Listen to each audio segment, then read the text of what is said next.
If your firm feels one good decision away from a breakthrough, then this is for you. We're hosting our first mastermind of 2026 in Phoenix on February 26th and 27th. And it's 2 days designed to actually move your firm forward and grow who you are as a leader. Day 1 is a full day of hot seats where you break into groups and work through the real problems in your business. Day 2 is our wellness workshop featuring sessions that help you boost your energy, lower stress, and think more clearly. We have Jocelyn and Aaron Freeman, host of a top 10 marriage podcast and masters in psychology, teaching relationship skills that you'll use at work and at home. A lunch and learn on habit formation with Tyson, and more. View the full event details and grab your seat at maxwellevents.com.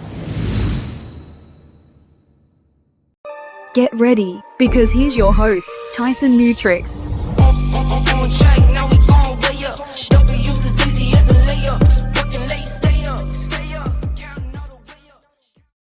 Good morning and welcome back to the Guild live show. Different schedule this week. We had Christmas on Thursday, so hopefully everyone had a wonderful Christmas. We are live in the Guild. If you're listening to this as a recording, you're probably going to hear this after New Year's, so Happy New Year's to you. If you had a great Christmas and Happy New Year's. For those of you that are in the Guild that are listening to this live, hopefully you have a wonderful New Year. We are off next week. I'm going to be in Disney with the fam, so I'll be taking some more time off. Which is fantastic. That's always great, which is actually somewhat of the topic of the show this week. So it's interesting. It's been sitting with me for a little bit, and I wanted to talk about it because I think it's something that most of you will probably relate to, maybe more than you might expect. But so lately I've been spending a lot less time in the office, and it's not some sort of like, hey, I cracked the code. Here's how I work fewer hours a week. It's not that type of an episode. This is more like that sort of like that real life thing, that sort of uncomfortable, being out of the office, uncomfortable feeling. And it's one of those things where I think that many people have probably been through something very similar. So this isn't like something where like, I've been out of the office and I've been depressed or something. It's nothing like that. So we are renovating our bathroom. Okay. And when I say renovating, we stripped everything down to the studs. So I'm not talking about just painting a wall or anything like that.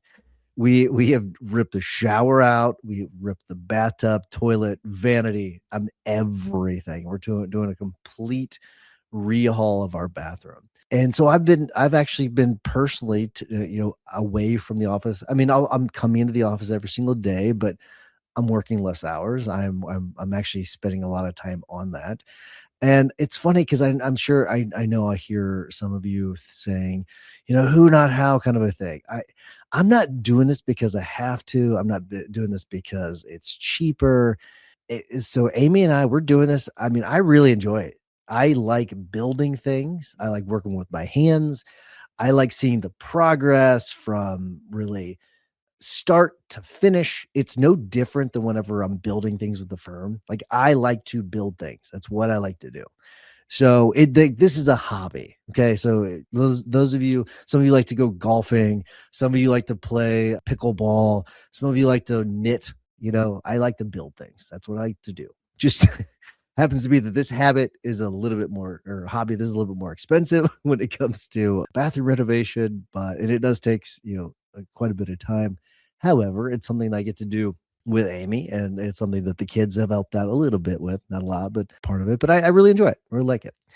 But here's the weird part of it. And I don't know if it's weird, but the part that I've struggled with a little bit, it's that even though everything at the firm has been running really well, our profit is way up. Okay. I'm not to brag. I'm just like, we're in a good spot. It's one of those things where I really started feeling guilty, like being away, like real guilt. You know what I mean? Like, man, should I be at the office right now? Kind of a thing. And, I'd be sort of standing in the middle of this demolished bathroom with all these tools, and sort of like the thought would creep in, like, maybe I should head to the office, like maybe I should do this, or maybe I should get my laptop out. Like, there's times where like I would be my laptop. I had to actually have the laptop in the bathroom with me as I was working on something, but like there's nothing's on fire.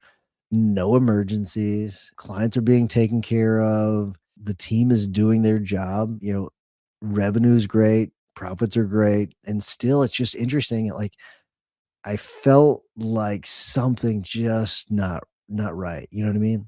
And so that's sort of what I wanna unpack today. That's what we're gonna be talking about a little bit. And so I think that a lot of law firm owners, a lot of legal entrepreneurs, as Becca likes to call them, they tie their value to their presence, right? So, like, if I'm not in the office, am I really working? If I'm not responding instantly to some sort of message, like, am I being irresponsible? Like, all these questions go through our heads, and, if I'm not exhausted all the time, did I really earn what I have? I think that's a really big one. Like, I've got to wear myself out. And I am a true believer in working hard and really, really getting at it. That's why, like, I'm like, I don't mess around when I go to the office. I get there, I do my job, and I leave. That's why I get to leave whenever I do. I'm a firm believer.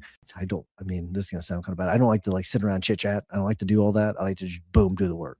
But I think thinking the way, like, we're like tying your presence to your value is really, I think it's a dangerous mindset to have. And so there's this Seneca quote that I kind of keep coming back to. And it's like, we suffer more often in imagination than in reality. And I think that that's where a lot of my guilt has come from this week, is where I've been like, oh, like, what, like all these scenarios going off in my head. And I think that kind of hit me hard a little bit. I mean, because really nothing bad was actually happening. The suffering was entirely in my head. That was entirely in my head, right? Like, nothing was going wrong. And that part is the struggle part. And there are several, it's one of the things where I went into, like, a sort of a rabbit hole with this a little bit, and looked into, I was like, oh, what are some, there's like studies on this, and like, what are the statistics and all that. And so there's lots of studies on founders and business owners and one of the major trends that shows up is that it's not really delegation. It's one of the big things. It's like identity. And we tie up our identity so much into our presence being at the office or being a trial lawyer. That's your, like, identity.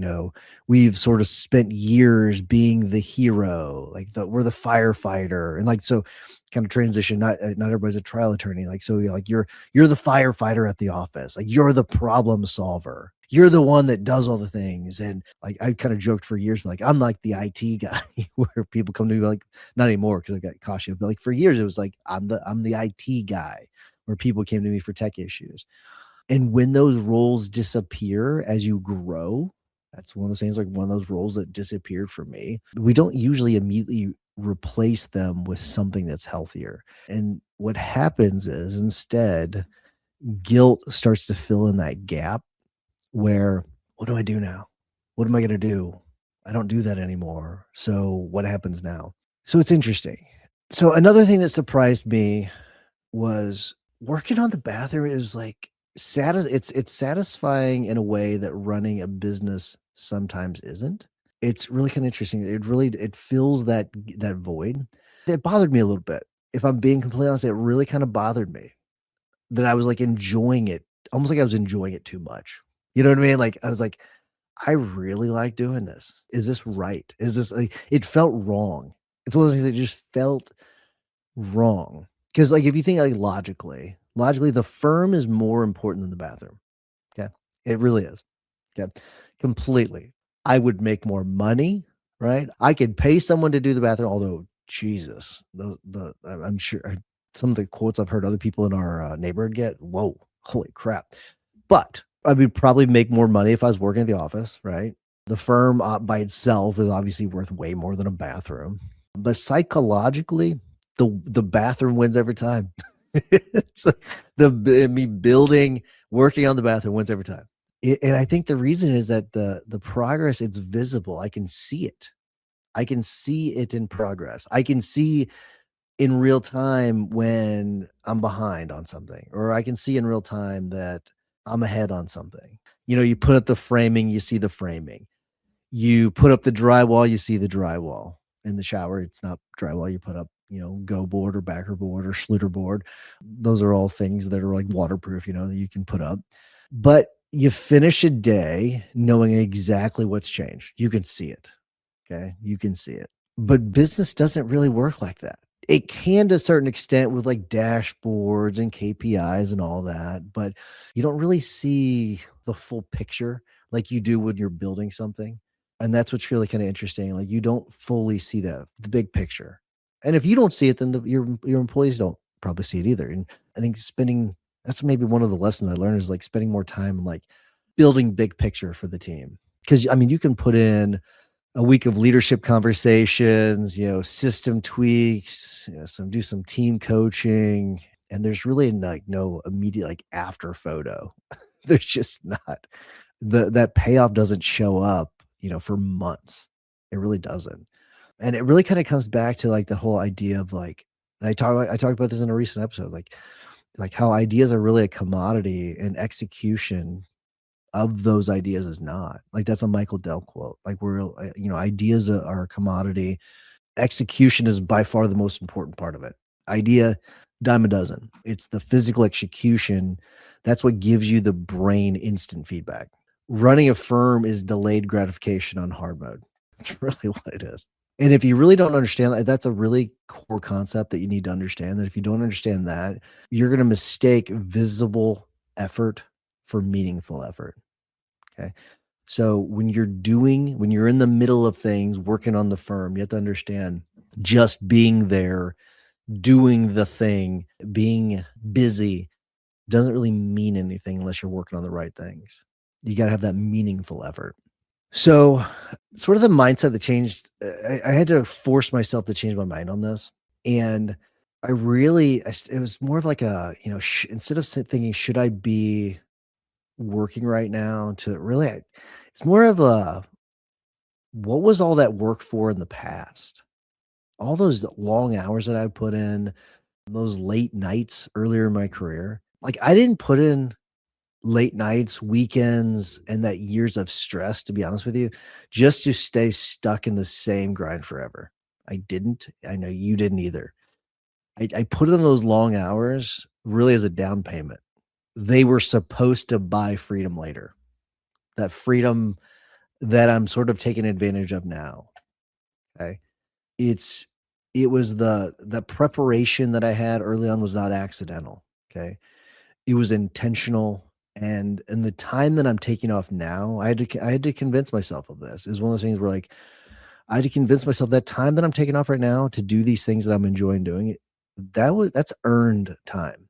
And I think that that's where a lot of law firm owners have gotten it wrong for so long, that they treat those early sacrifices like it's a permanent identity and sort of instead of a temporary phase, where they think that my whole career is going to be like this. We all know those burned out lawyers. We all know them, right? Where they have spent decades. They're in their like third or fourth decade, and they are just a stressed out ball, and they're just a mess. But they really struggle. The struggle becomes who they are and not what they did, not what they went through earlier in their career. We got to remember, like, struggle isn't the goal here. Like, leverages, right?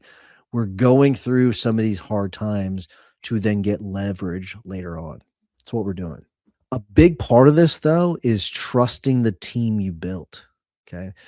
The uncomfortable question they're going to have to ask yourself at some point: if everything is going well, why don't I trust that it will continue without me watching it? That's not a team problem. That's more of a leadership problem. I'm going to repeat that part, is really important. That's not a team problem. That's a leadership problem. The team is not the problem.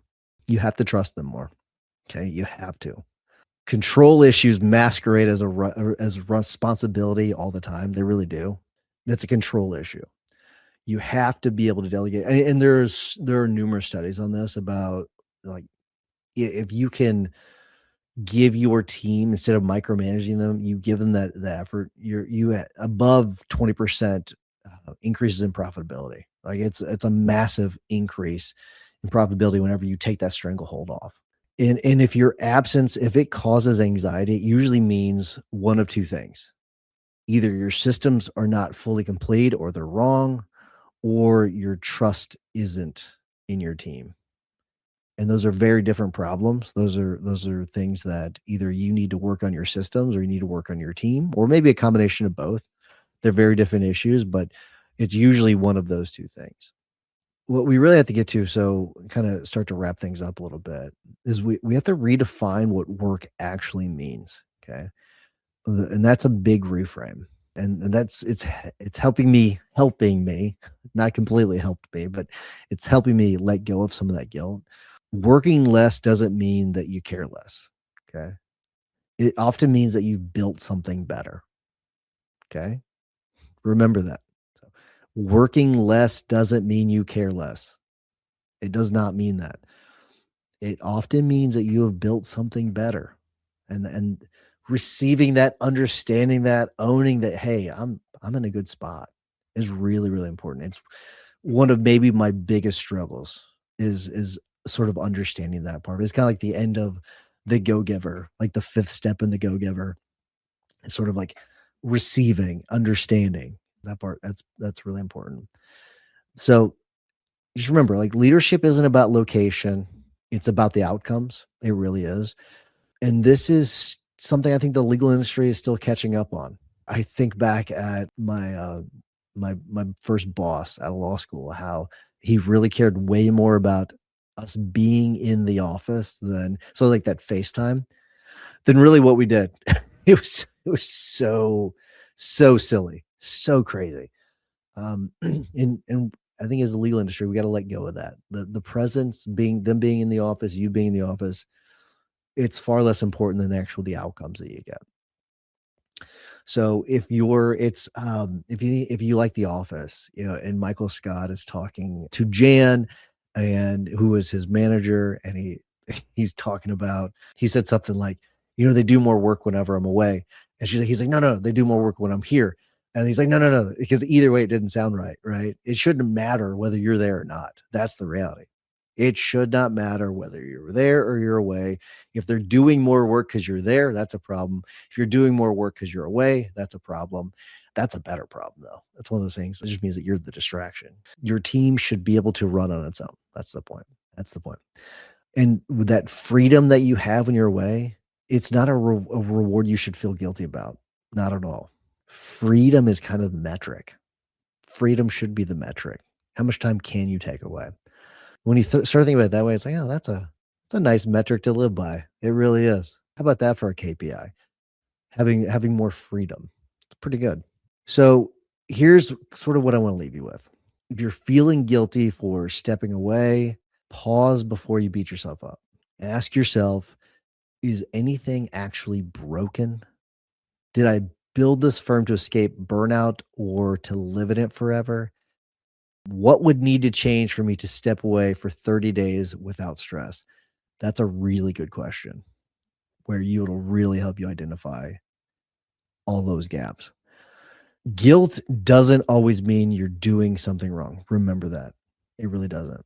Sometimes it means you've outgrown the version of yourself that had to struggle to survive. And that's not failure.